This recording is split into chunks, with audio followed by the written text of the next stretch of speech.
Oui, alors pour le coup, voilà, moi j'aimerais que ce soit vraiment interactif parce que finalement, ce que vous vivez là, avec les interprètes, c'est la chance que vous avez que nos élèves n'ont pas.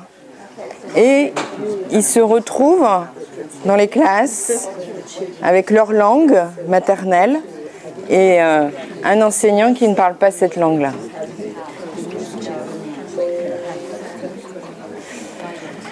Donc très rapidement, je vous dis 2 mots du contexte. Moi je suis dans un REP, un réseau d'éducation prioritaire. Dans ce REP-là, il y a 2 écoles élémentaires, 2 écoles maternelles.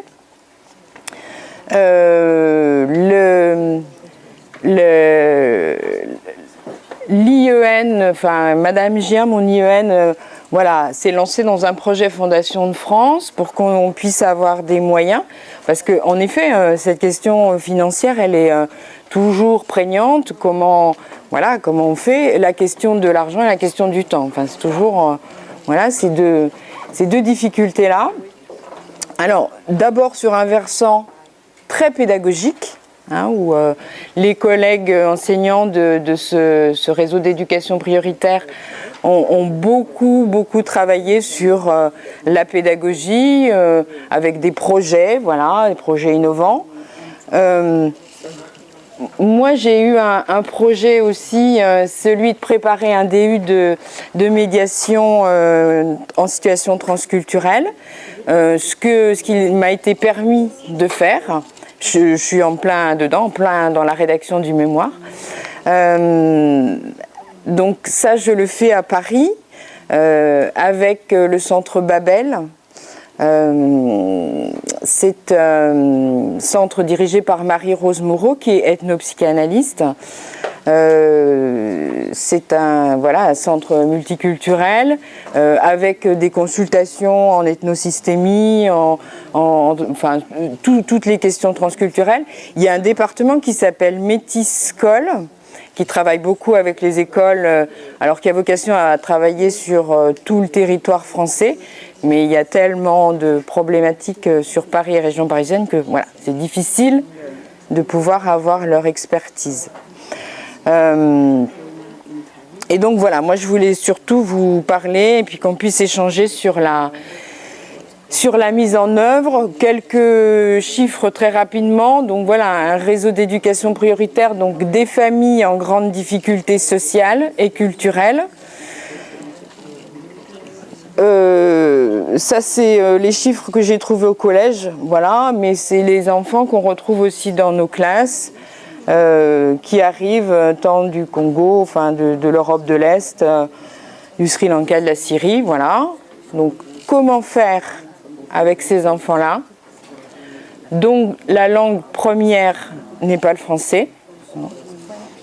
Les 2 écoles sont un petit peu différentes, hein. Il y en a une qui a peut-être un petit peu plus de mixité sociale. Et une autre, voilà, pour lesquelles les familles sont en grande difficulté.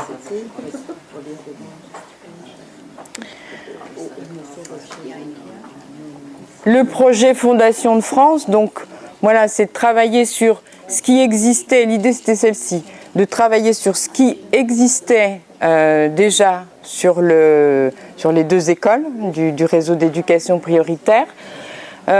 C'était aussi mettre un focus sur les élèves allophones, primo-arrivants ou pas d'ailleurs, qui se trouvaient en grande difficulté scolaire. Moi j'ai été très intéressée par ce projet parce que à un moment donné, dans l'exercice de mon travail de psychologue de l'éducation nationale, j'étais beaucoup amenée à évaluer, à faire des bilans psychologiques pour des enfants allophones avec un matériel que j'estimais pas vraiment adapté. Et du coup, évidemment, on passait par la case du MDPH, la case handicap. Et il y avait quelque chose, voilà, qui me gênait vraiment là-dedans. Et je voulais en savoir plus. Je voulais essayer de faire autrement. Alors, tout ce que dans le mot et la chose, hein, ce que vous disiez, Serge Thomazé, mais dans ma présentation, voilà, il y aura des mots qui ressemblent à ceux que vous avez utilisés, qui recouvrent la même réalité, ou parfois dit autrement. En tout cas, cette question de la temporalité, en effet, une année scolaire, ça commence le 1er septembre, ça finit le 30 juin. Dans ces écoles-là, il y a des élèves qui arrivent tout au long de l'année, pas simplement, enfin voilà, qu'on trouve à tous les mois de l'année. On a des élèves qui arrivent, d'autres qui partent, parce que ils sont accueillis par des CAO puis des CADA. Enfin là, je deviens un petit peu peut-être technique, mais c'est des centres d'accueil pour les demandeurs d'asile. Donc premier accueil, et puis ensuite, voilà, une fois que la situation est à peu près stabilisée pour eux, on leur propose des appartements à ces familles, et donc c'est pour ça qu'on peut en effet accueillir ces familles et ces enfants à tout moment de l'année. La vulnérabilité, j'y reviendrai. Je me base sur les propos de Marie-Rose Moreau, qui pour ces enfants-là signale 3 points, 3 moments de grande vulnérabilité, tant au niveau des apprentissages qu'au niveau psychique, et en fonction bien évidemment du parcours migratoire de ces familles. La question des passerelles, l'idée de ces deux mondes-là, le monde de l'école, le monde de la famille, et comment est-ce que, ce que disait Serge Thomazé, est-ce qu'on fait du forcing pour faire rentrer le monde de la famille dans l'école, modifier toutes les représentations, ce qui fait qu'on est soi, ce qui fait qu'on a cette identité-là? Est-ce qu'on casse tout et voilà, et on provoque de la déloyauté ou voilà. L'idée, c'était de faire des passerelles entre ces mondes-là et que l'enfant puisse tranquillement passer du monde, enfin le plus sereinement possible en tout cas, passer du monde de la maison au monde de l'école et ainsi de suite. Faire ses allers-retours le plus tranquillement possible. L'importance majeure de la langue maternelle, ça n'a pas été de soi. L'école française, à un moment donné, même dans ses particularités régionales, refusé qu'on puisse parler le breton, l'occitan, voilà, c'est plus le cas aujourd'hui. Il en va de même pour ces enfants-là.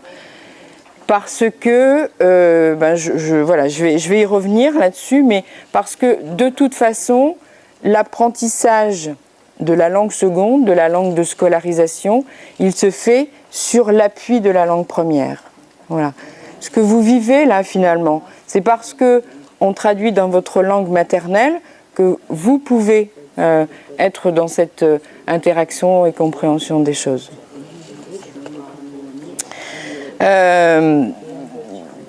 L'idée de ce projet aussi, c'était de changer les pratiques professionnelles, en tout cas s'interroger par rapport à ces pratiques, ce qu'on garde, ce qui est efficace, ce qui ne fonctionne pas. Et l'idée, encore une fois, c'était cette inventivité, cette créativité. Et alors, je reprends ce que vous avez dit, on a souvent envie, et les collègues demandent, hein, mais qu'est-ce que je fais avec ces enfants-là? Donc, dans une espèce de solution toute faite. Et finalement, nous, ce qu'on essaye de faire, c'est pas du prêt-à-porter, mais ce serait du haute couture, du sur-mesure, quoi. Voilà. Donc pour ça, il faut se décentrer. Se décentrer, c'est un peu comprendre la culture de l'autre, penser dans la culture de l'autre. Et puis le contre-transfert, c'est voilà, ce que ça peut nous provoquer intrinsèquement. Donc, facteur de vulnérabilité, dans ces moments fondamentaux de la petite enfance, la période des grands apprentissages, donc on a mis on a mis le paquet sur la grande section CP. Et puis l'adolescence, ça c'est le travail qu'on va pouvoir réaliser en partenariat avec le collège qui est juste à côté d'une de ces écoles-là. Vulnérabilité et fragilité. Est-ce que ça demande protection? Est-ce que ça demande étayage? C'est toute c'est cette différenciation entre la fragilité et la vulnérabilité. En tout cas, ce que on se dit avec la vulnérabilité, c'est qu'il y a quelque chose de réversible et que, en tout cas, avec de l'étayage adéquat, on peut arriver à gommer un peu ces facteurs de vulnérabilité. En tout cas, c'est des choses, c'est des signaux d'appel, des clignotants là dont on va devoir prendre compte, tenir compte. Mais ça tout au long de la scolarité, parce que souvent on se dit, voilà, c'est bon, ils apprennent le français, ils ont démarré la lecture et on arrête. Et peut-être qu'on arrête, les étayages sont enlevés, on a désétayé trop tôt, on a enlevé les béquilles un petit peu trop tôt. Alors, par rapport aux postures professionnelles et aux représentations, sans doute aussi, il est compliqué de dire, mais voilà, finalement c'est en train de changer quand même, en tout cas dans ces écoles-là. Il est compliqué de se dire, à un moment donné, il n'est pas question d'abandonner la langue française, qui est la langue de la plupart des enseignants, bien évidemment. Donc ils y tiennent. C'est l'école de la République française. On parle le français, il y a encore ça. Pourtant, cette langue première, cette langue maternelle, c'est la langue, c'est la première langue, enfin on dit bien ça, la langue première, c'est la langue qu'on a apprise, c'est la langue de ses parents, c'est celle dans laquelle on a commencé à penser, à exprimer des besoins, et il y a cet affect qui est lié, et si on clive l'affect, la langue des apprentissages, il y a quelque chose qui ne matche plus, qui ne matche pas, qui ne matchera pas. Donc, on est en train de réfléchir au comment on peut faire rentrer la langue maternelle à l'école de l'enfant. En tout cas, lui permettre d'en dire quelque chose. C'est le cas de le dire. Les enfants que je rencontre dans mon métier de psychologue, souvent, la plainte est la suivante, c'est qu'ils sont mutiques. Ces enfants ne parlent pas. À l'école, ils ne parlent pas. Tous les linguistes s'accordent à dire qu'un enfant en maternelle, c'est très simple pour lui que d'apprendre une langue. Ça met peu de temps. Et pourtant, ces enfants-là, ça ne marche pas. Alors, l'hypothèse qu'on en fait, c'est qu'il y a cette hiérarchie des langues. Alors, parler le bambara, c'est pas pareil que parler l'anglais. Parler le soussou, c'est pas la même chose que parler l'allemand, que parler l'espagnol. Enfin, voilà, il y a une hiérarchie dans les langues. Et ça, l'enfant, même si on ne lui a pas dit, même si c'est pas explicite, il y a quelque chose qu'il a compris de ça.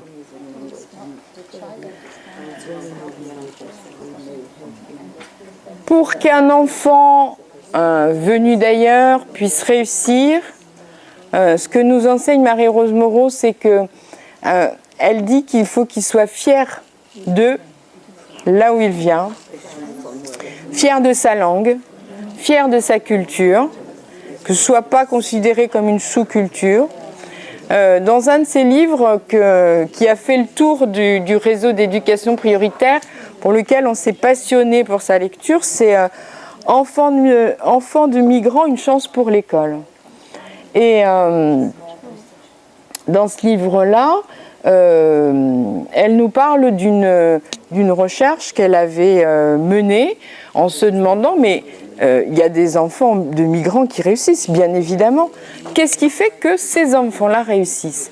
Et elle avait été très touchée par le témoignage d'une petite fille qui lui avait dit « Mais tu sais, moi, un jour, ma maîtresse, elle m'a dit... ces simples mots, hein, mais qui ont été déterminants pour cette petite fille en tout cas. Ma maîtresse m'a dit Waouh, toi tu as quitté ton pays, il faut sans doute avoir beaucoup de courage pour faire cela. Et voilà, en tout cas, ces paroles-là ont été suffisamment marquantes et déterminantes pour cette petite fille. Alors, il est beaucoup question et on travaille beaucoup avec l'équipe du réseau d'éducation prioritaire sur ces notions, sur la décentration et le contre-transfert. On travaille beaucoup parce que on a l'impression que, en effet, il faut que quelque chose puisse, le pas de côté qui serait nécessaire pour qu'on puisse comprendre l'autre, aller à la rencontre de l'autre. Donc il en va de nos représentations. Un enfant issu de telle ou telle culture, quelles peuvent être nos représentations? Donc on a tenté de se vider de ça. Parce que évidemment on est aux prises avec ça, bien sûr. Sans jugement de bien, de mal, on est tous avec nos représentations par rapport à la culture de l'autre. Donc on a tenté de se vider de ça, de confronter aussi nos points de vue par rapport à ça. Et qu'est-ce qu'on en fait? Une fois que ça c'est là, qu'est-ce qu'on en fait? Est-ce que c'est un frein? Qu'est-ce que ça va nous faire à nous? Et ça c'est vraiment typiquement le contre-transfert. Hein. En tout cas, arriver à mettre, à expliciter ça, à se dire que là, aujourd'hui, en pleine conscience, je sais que je suis aux prises avec ça. Et dans l'acte d'enseigner, je suis aussi aux prises avec ça. Voilà.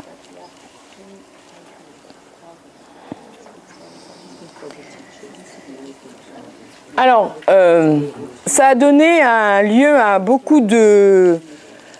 l'émergence de beaucoup d'ébullition, de créativité, et se demander ce qu'on pouvait faire. Donc, dans les classes, il y a eu beaucoup de projets à destination de ces familles, en tout cas, comme l'enfant soleil ou les témoignages. Donc les témoignages, je vous raconte un peu ce que c'était dans une classe de CM1, CM2, pour pouvoir travailler les types d'écrits. L'enseignante avait fait rédiger des interviews. Voilà. Comment je vais pouvoir poser des questions à un autre? Et l'idée, c'était de poser des questions à sa famille, quelqu'un de sa famille ou quelqu'un de son entourage, pour lui demander, un adulte, pour lui demander, l'école, pour toi, c'était quoi? Donc ça a été, pour valoriser tout ça, enfin ça a été des interviews qui ont été faites avec le partenariat d'une radio à Nevers. Et voilà, donc les enfants allaient soit avec leurs parents et puis interviewaient dans une cabine de radio et puis échangeaient de cette façon-là. Et souvent, ce qu'en disaient les familles après, quand le retour, c'était que finalement, elles n'avaient jamais eu idée de parler de ça avec leur enfant. Parce qu'on est en France et qu'on va essayer de se faire à ce qui se fait ici. Sauf que l'enfant, il a une sacrée expertise pour arriver à passer d'un monde à l'autre s'il se sent autorisé de le faire. C'était une façon de se dire, voilà, maman, papa, ils ont cette expérience-là, tu en as une autre, c'est pas déloyal, c'est autre chose, et peut-être qu'on va pouvoir se retrouver sur certains points, comparer. C'est ce que l'enfant fait hein, quand les enfants en situation de bilinguisme. C'est ce qu'ils font. Hein. Ils arrivent à passer d'une langue à l'autre parce qu'ils ont cette expertise-là. L'enfant soleil, c'était dans une classe de CPCE1 où on avait, l'enseignante avait invité les familles à s'inscrire pour parler soit d'une passion, soit de leur pays, soit un plat, je vois les viennoiseries, un plat typiquement de leur culture, voilà. Les faits, alors probablement non quantifiables, mais ce que sentait l'enseignante, c'est que l'enfant était très fier de ça. Il n'y a jamais eu de honte. Il était très heureux que quelqu'un de sa famille vienne parler devant les copains, etc. Ou compter en langue arabe, voilà, apprendre une comptine dans une autre langue, voilà. Une façon pour que les langues maternelles puissent arriver dans l'école. Ce qui est fait aussi à destination des familles, c'est que dans les deux écoles, il y a l'existence d'espaces parents, c'est-à-dire 15 jours par semaine, les parents peuvent rentrer à l'école. Il y a un adulte relais qui est là, et puis on peut échanger sur tous les sujets de l'école, sur ces malentendus culturels. Par exemple, il y avait une maman sri-lankaise qui, en discutant avec d'autres mamans de sa culture, avait compris qu'à l'école, quand il y avait du rouge, c'était pas bien. Et donc, à chaque fois que l'enfant revenait, elle regardait le cahier, ah, il y a du rouge. Donc, elle disputait l'enfant. Sauf que, voilà, une certaine culture à l'école française, même les annotations, même le 15 sur 20, il va être en rouge. Ben voilà, c'est dissiper ces malentendus-là. Alors.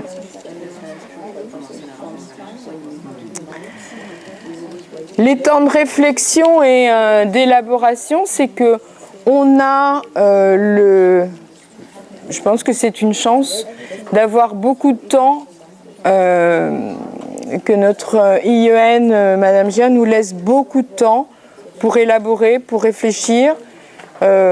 On va mettre en place des groupes d'analyse de pratiques professionnelles parce que cette année, les premières évaluations lecture montrent que les résultats sur le REP ont augmenté. Voilà. Les enfants sont plus performants. Avec un public équivalent, enfin, les enfants sont plus performants.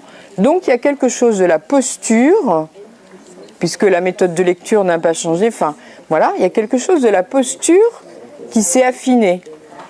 Maintenant, l'idée, c'est d'en prendre conscience pour pouvoir la remettre, voilà, la rejouer dans cette conscience-là.